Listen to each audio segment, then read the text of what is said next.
حضرت حسین رضی اللہ تعالیٰ عنہ فرماتے ہیں، میں ممبر پر چڑھ کر حضرت عمر فاروق رضی اللہ تعالیٰ عنہ کے پاس گیا اور میں نے ان سے کہا میرے نانا ابو کے ممبر سے نیچے اتر جائیں اور اپنے والد کے ممبر پر تشریف لے جائیں۔ حضرت عمر رضی اللہ تعالیٰ عنہ نے کہا میرے باپ کا تو کوئی اور ممبر نہیں، یہ کہہ کر اپنے ساتھ بٹھا لیا۔ پھر وہ ممبر سے اتر کر مجھے اپنے گھر لے گئے اور پھر کہا اے میرے بیٹے، تمہیں یہ کس نے سکھایا تھا؟ میں نے کہا کسی نے نہیں۔ انہوں نے فرمایا اگر تم ہمارے پاس آیا جایا کرو تو بہت اچھا ہوگا۔ چنانچہ ایک دن ان کے پاس گئے تو وہ حضرت معاویہ رضی اللہ تعالیٰ عنہ کے ساتھ تنہائی میں بات کر رہے تھے۔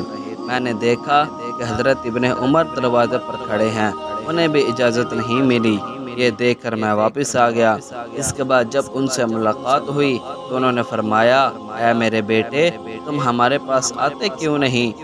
میں نے کہا کہ ایک دن آیا تھا، آپ حضرت معاویہ رضی اللہ تعالیٰ عنہ سے تنہائی میں گفتگو کر رہے تھے اور آپ کے بیٹے ابن عمر کو بھی اجازت نہیں ملی تھی۔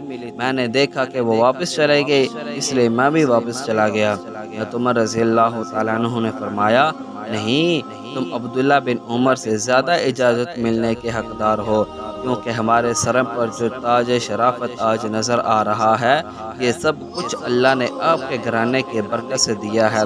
پھر حضرت عمر رضی اللہ تعالیٰ عنہ نے میرے سر پر شفقت سے ہاتھ رکھا۔